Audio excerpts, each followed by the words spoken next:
Hello നമസ്കാരം, എല്ലാവർക്കും open ഔട്ടിലേക്ക് ഒരിക്കൽ കൂടി സ്വാഗതം. SSLC പരീക്ഷാ ഫലം വന്ന ശേഷം ഒരുപാട് കുട്ടികൾ ആലോചിക്കുന്ന ഒരു കാര്യമായിരിക്കും, +1 അഡ്മിഷൻ കിട്ടണമെങ്കിൽ എനിക്ക് എത്ര A+ വേണ്ടി വരും. ഈ വീഡിയോ ഇതേ കണ്ടന്റ് ഞാൻ ഇതിന് മുന്നേ ചെയ്തിട്ടുണ്ട്. അന്ന് ഒരുപാട് കുട്ടികൾ അത് ശ്രദ്ധിച്ചിട്ടുണ്ടാവില്ല, കാരണം അവർ റിസൾട്ടിനെ കുറിച്ചൊന്നും അവബോധം ഇടാറ്. പക്ഷേ റിസൾട്ട് വന്നു കഴിഞ്ഞു. ഇപ്പോൾ നിങ്ങളുടെ കയ്യിൽ നിങ്ങളുടെ റിസൾട്ട് ഉണ്ട്. ഞങ്ങളുടെ ഈ ഗ്രേഡ് വെച്ചിട്ട് ഞങ്ങൾക്ക് അഡ്മിഷൻ കിട്ടുമോ എന്ന് നിങ്ങൾ ചിന്തിക്കും. അതുകൊണ്ടാണ് ഒരിക്കൽ കൂടി ഞാൻ ഇതേ കണ്ടന്റുമായിട്ട് നിങ്ങളുടെ മുമ്പിലേക്ക് വരുന്നത്. പക്ഷേ തവണ കുറച്ചുകൂടി എക്സ്ട്രാ ഡീറ്റെയിൽസ് എനിക്ക് നിങ്ങളോട് പറയാനുണ്ട്. അതിനു മുന്നേ +1 അലോട്ട്മെൻറ്റുമായി ബന്ധപ്പെട്ട ഏറ്റവും പുതിയ വിവരങ്ങൾ ഏറ്റവും വേഗത്തിൽ ലഭിക്കാൻ ഈ ചാനൽ തീർച്ചയായിട്ടും നിങ്ങൾ സബ്സ്ക്രൈബ് ചെയ്തോളൂ. നിങ്ങൾക്ക് വളരെയധികം യൂസ്ഫുൾ ആവും ഈ ചാനൽ എന്ന കാര്യത്തിൽ തർക്കമില്ല. ഇനി കാര്യത്തിലേക്ക് കടക്കാൻ കുട്ടികളെ, എത്ര A+ വേണമെന്നാണ്. ഇപ്പോൾ ചില കുട്ടികൾ 10 A+ ഉണ്ടാവും, ചില കുട്ടികൾ 9 ആയിരിക്കും, 8, 7, 6, 5, 4, 3, 2, 1 ഒരു A+ പോലും ഇല്ലാത്തവരുണ്ടാവും. നിങ്ങൾ ഏറ്റവും ആദ്യം മനസ്സിലാക്കേണ്ടത് +1 അഡ്മിഷനാണ് നിങ്ങൾ ആഗ്രഹിക്കുന്നതെങ്കിൽ +1 അഡ്മിഷന് നിങ്ങൾക്ക് അഡ്മിഷൻ നൽകാൻ വേണ്ടി പരിഗണിക്കുന്നത് നിങ്ങളുടെ A+കളുടെ എണ്ണം മാത്രമല്ല എന്നുള്ളതാണ് ഏറ്റവും ആദ്യം മനസ്സിലാക്കേണ്ടത്. അത് നിങ്ങളുടെ A+കളുടെ എണ്ണം മാത്രം നോക്കിയിട്ടല്ല +1 അഡ്മിഷൻ തരിക. അതിന് കുറച്ച് പ്രൊസീജിയേഴ്സ് ഉണ്ട്. തീർച്ചയായിട്ടും നിങ്ങൾ അഡ്മിഷൻ കിട്ടുന്ന ഏറ്റവും പ്രധാന ഘടകമായിട്ട് വരുന്നത് നിങ്ങളുടെ A+കളുടെ അല്ലെങ്കിൽ നിങ്ങൾ നേടിയ ഗ്രേഡുകളുടെ, A+ എന്ന് ഉദ്ദേശിക്കുന്നത് നിങ്ങൾ നേടിയ ഗ്രേഡുകളുടെ എണ്ണം, ഗ്രേഡുകൾ കൂടി പരിഗണിച്ചിട്ടാണ്. ഗ്രേഡുകൾക്ക് വലിയ പ്രാധാന്യം അഡ്മിഷനിലുണ്ട്, ഒരു സംശയവുമില്ല. ഏറ്റവും വലിയ പ്രാധാന്യമുള്ളത് ഗ്രേഡുകൾക്ക് തന്നെയാണ്. പക്ഷേ അത് മാത്രമല്ല, എന്തൊക്കെ കാര്യങ്ങൾ ഉണ്ട്, എന്തൊക്കെയാണ് കാര്യങ്ങളെന്ന് ഞാൻ പറയാം. ഒന്ന്,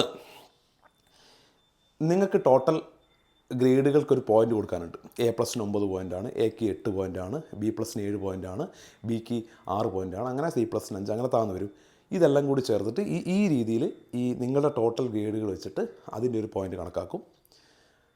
അതിന് പുറമെ നിങ്ങൾ ഏത് ഗ്രൂപ്പാണോ എടുക്കുന്നത് അതിനനുസരിച്ച് ചില സബ്ജക്റ്റുകളുടെ ഗ്രേഡുകളുടെ വാല്യൂ പിന്നെയും കൂട്ടും. അതായത് നിങ്ങൾ സയൻസ് ഗ്രൂപ്പാണ് എടുക്കുന്നതെങ്കിൽ ഞാനീ പറഞ്ഞ എല്ലാ സബ്ജക്റ്റുകളെയും ഗ്രേഡിന് പുറമെ മാത്സിനും ഫിസിക്സിനും കെമിസ്ട്രിക്കും ബയോളജിക്കും കിട്ടിയ ഗ്രേഡുകൾ വീണ്ടും പരിഗണിക്കും. അതിന് മാത്രമുള്ള ഗ്രേഡുകൾ വീണ്ടും എടുക്കും.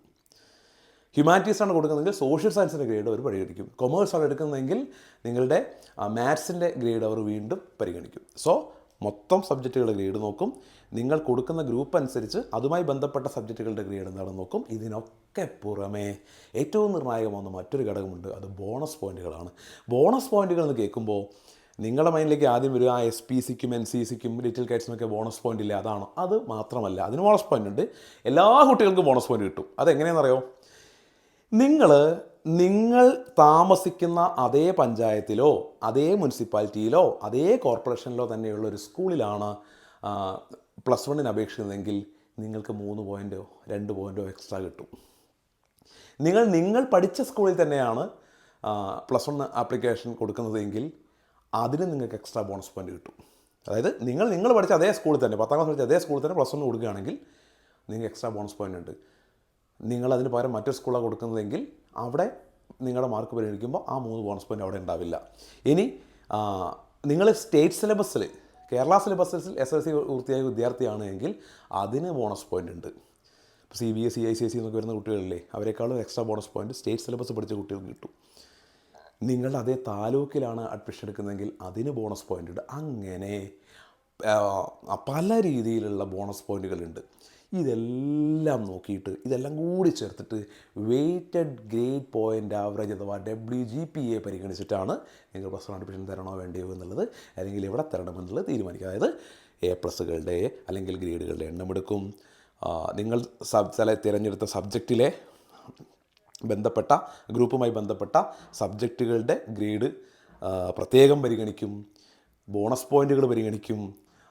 അങ്ങനെ കുറേ കാര്യങ്ങൾ പരിഗണിച്ചിട്ടാണ് നിങ്ങൾക്ക് ഈ ഒരു അഡ്മിഷന് വേണ്ട പ്രൊസീജിയർ തയ്യാറാക്കുക എന്നുള്ളത് മനസ്സിലാക്കുക.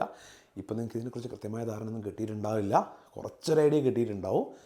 വളരെ വിശദമായിട്ട് ഈ അലോട്ട്മെൻറ്റ് പരിപാടികൾ എന്താണെന്നുള്ളത് ഞാൻ മറ്റൊരു വീഡിയോ ഉടൻ തന്നെ ചെയ്യുന്നുണ്ട്. ഇപ്പോൾ നിങ്ങൾ മനസ്സിലാക്കേണ്ടത് എത്ര A+ വേണം എന്ന് ചിന്തിക്കുമ്പോഴുള്ള ഒരു കാര്യമാണ്. ഇനി ആ പ്രധാനപ്പെട്ട ചോദ്യത്തിലേക്ക്, എനിക്കൊരു 7 A+ ഉണ്ട്, അഡ്മിഷൻ കിട്ടുമോന്നോ അല്ലേ?